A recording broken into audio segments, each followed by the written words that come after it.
Dua orang anak daripada Harun, Nadab dan Abihu, dalam surah Imam pasal 10. Ketika mereka menyalakan bara api untuk persembahan kepada Tuhan, apa yang terjadi? Mereka dibunuh Tuhan. Itu makanya kalau seorang pelayan Tuhan ya tidak dengan urapan, itu dibunuh Tuhan. Bukan dibunuh langsung, suasana tidak ada. Tak ada suasana hadirat Tuhan, tak ada. Itu dia. Nadab dan Abihu dibunuh Tuhan. Anak seorang imam Harun, anak seorang pendeta dibunuh Tuhan. Mengapa? Karena mereka menyalakan bara api ini dengan api asing, bukan apinya dari Tuhan. Itu makanya kalau kita seorang hamba Tuhan, pelayan Tuhan, jangan coba-coba nyalakan api asing. Api asing itu suka-suka, ya, menurut kemauan Tuhan, ya, menurut keinginan, ya. Jangan paksakan api. Nah itu api asing yang mengikuti keinginan dagingnya, itu api asing, bukan mengikuti keinginan Tuhan. Nah itu yang pertama, karena menyalakan api asing, mengikuti keinginan kemauan manusia kita, maka tidak terjadi suasana hadirat Tuhan, maka urapan tidak ada, sama dengan gadis buruk, saudara, membawa berita tetapi tidak membawa minyak. Akhirnya nanti pintu ditutup pada saat yaitu kedatangan Tuhan kali yang kedua, kita tidak bisa masuk. Ya, yang kedua, siapa contohnya lagi gadis yang buruk ini? Esau, saudara. Esau itu saudara, sebenarnya dia yang suluk, yang mereka berdua dengan Yakub kembar sekaligus lahir dari lahir Ribka. Ya, mereka untung-untungan dari dalam lahir Ribka yang dia Tuhan. Esau juga bilang, jangan aku yang lebih duluan. Sampai dalam lahir Ribka mereka untung-untungan. Ya, itu ada di dalam seperti itu, untung-untungan percaya. Ya, saling merebut kesungguhan.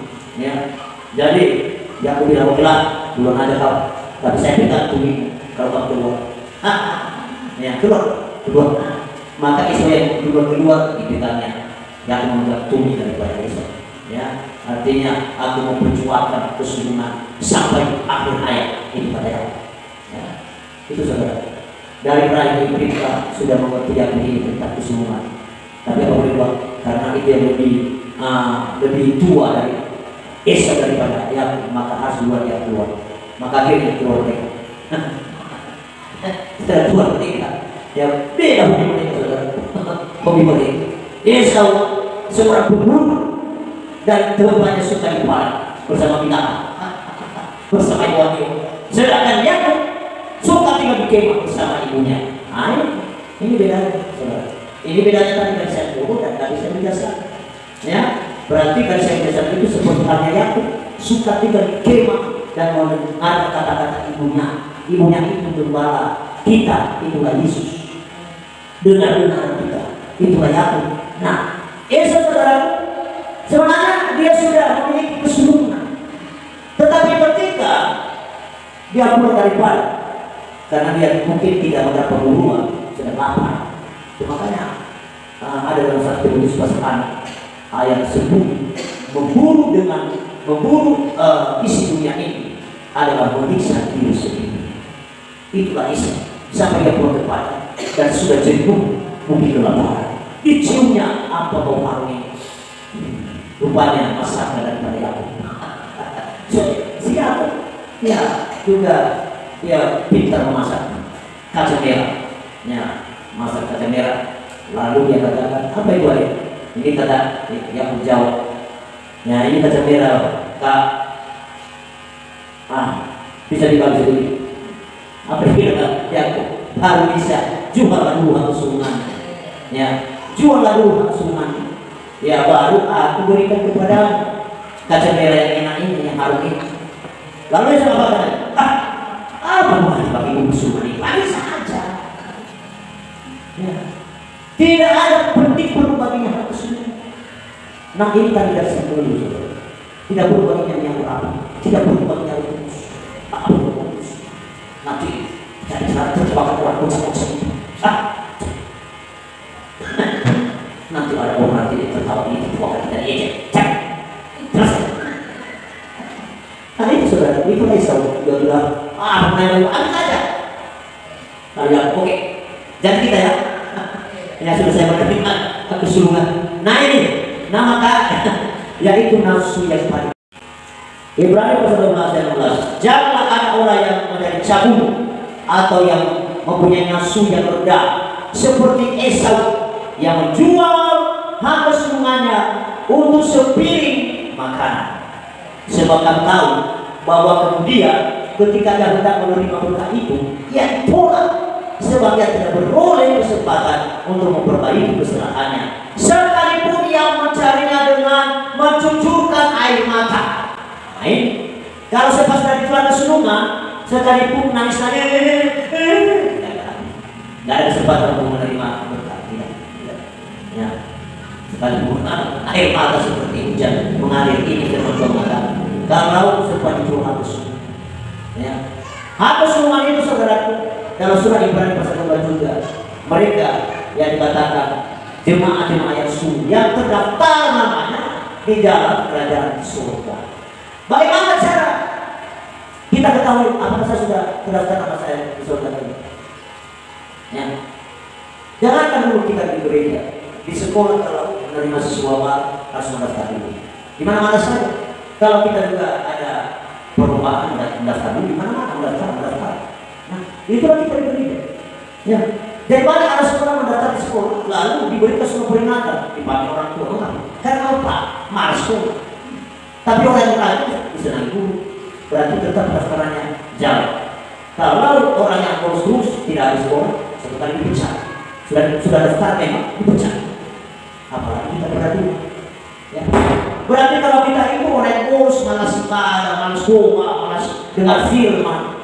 Ya sekalipun kita sudah daftar, saudara, satu kali dipecat, ya, karena sepertinya muncul kesulitan. Ya kalau kita orang yang boros, datang tidak mau tak mau saudara, kadang-kadang kita ibadah ini keluar seperti kunang-kunang, ya, datang tidak begitu bagian hati semua. Padahal yang mendaftarkan kita di dalam surga pertama baptisan. Ketika kita dibaptis, maka kita diberi mereka menjadi anak-anak Allah. Sudah daftar nama kita dalam surga. Tapi kalau kita tidak memelihara baptisan itu, sampai baptisan Roh Kudus akan tidak menerima, maka akhirnya seperti Isa menjual hati surga. Ya, menjual hati surga. Tapi ini mengapa terjadi hal ini kepada Isa? Karena orangnya tidak suka tidak bikin, tidak mau. Entah berapa menit saja, berapa jam saja maunya tinggal di game, tidak mau. Selalu yang pagi-pagi sekali pagi buka langsung lompat membunuh. Itulah Isa saudara. Tidak pernah dia memikirkan sedihlah aku di kemah bersama ibu saya Reka. Tidak. Itu namanya orang yang tidak mau bergembala. Tidak mau bergembala. Tidak mau digembalakan, saudara. Dan itu akibatnya. Orang yang tidak mau digembalakan, orang yang tidak mau bergembala dalam pengajaran firman Tuhan, akhir hidupnya dia memandang hak kesulungan itu tidak berguna. Ya, akhirnya dia jual. Nah, akibatnya saudara dapat menerima berkat. Satu kali Ishak memerintahkan Esau, bang cepat-cepat pergi berburu dan ya supaya kamu dapat nanti hasil buah dan masak cepat-cepat dan bawa kepada saya supaya aku menurunkan berkat kepada. Ya, sementara belum tentu kalau langsung ibu langsung dapat saudara. Mungkin seharian terus mencari saudara baju apa. Ya, sempat dengar saudara ibunya, istri daripada Ishak, Ribka, dia menguping rupanya Ishak menurunkan berkat kepada Ishak. Lalu dia panggil aku karena udah beda kasih mereka. Ishak mengasihi Esau karena kasih buah banyak, tetapi Ribka mengasihi Yakub karena sudah tidak diterima. Ya, bersama dia membantu, mengasah, mencibir, itulah kerja. Nah, itu makanya suka dia. Lalu dia berkata, Yakub, sifat apa? Ini ayam akan merubah berkat. Sebelum datang, abang kata, ya, cepat angin, domba ini sebelum, lalu coba bawa kepada ayam, supaya dia terima kepada. Lalu ketakutan jangan. Nanti aku kena marah, kena ancam dari atas saya. Ya, bagaimana itu? Dia datang Setelah saya berbulu, saya ikut halus. Nanti dibulangnya saya. Bagaimana? Dia bilang, ada caranya itu. Ya alih dulu baik, selubungkan tangan supaya bilang yang mereka berbulu.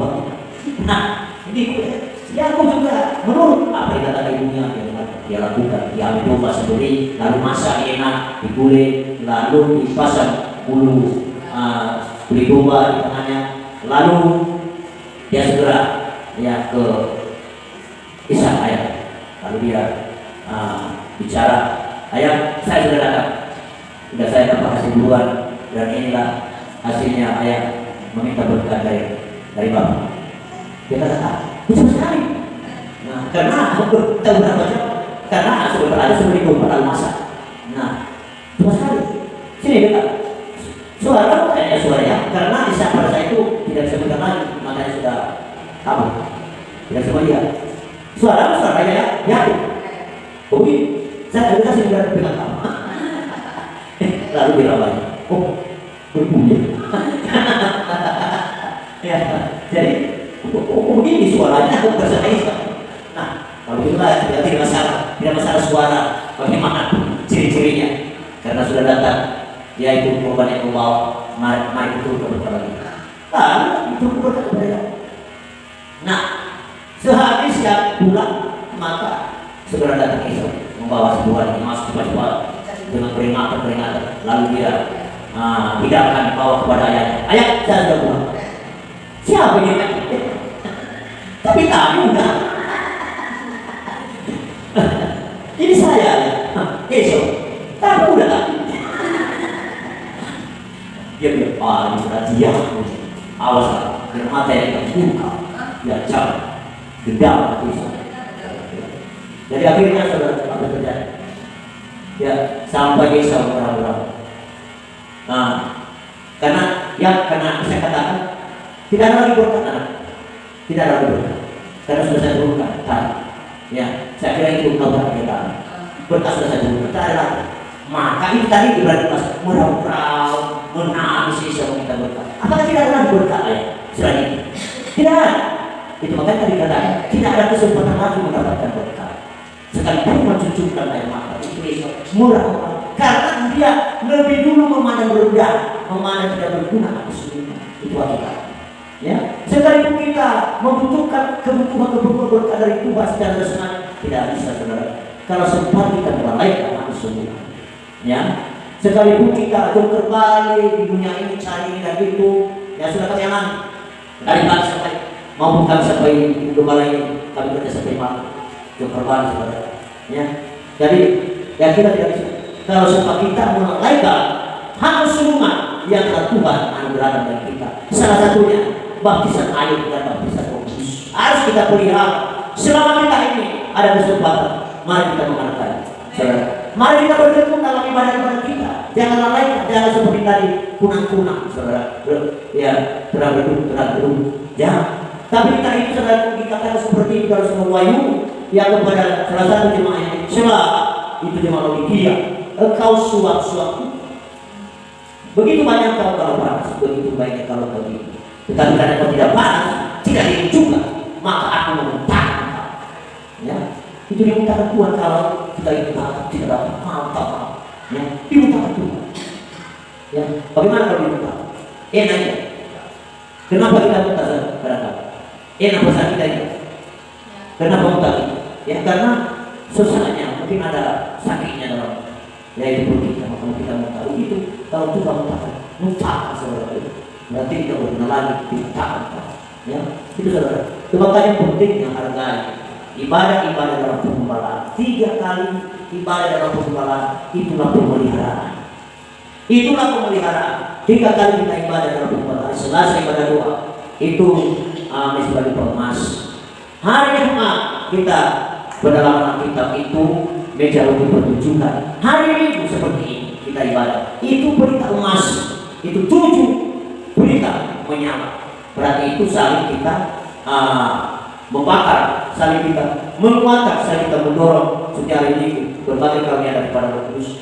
Gadis yang bijaksana kita harus meneladani.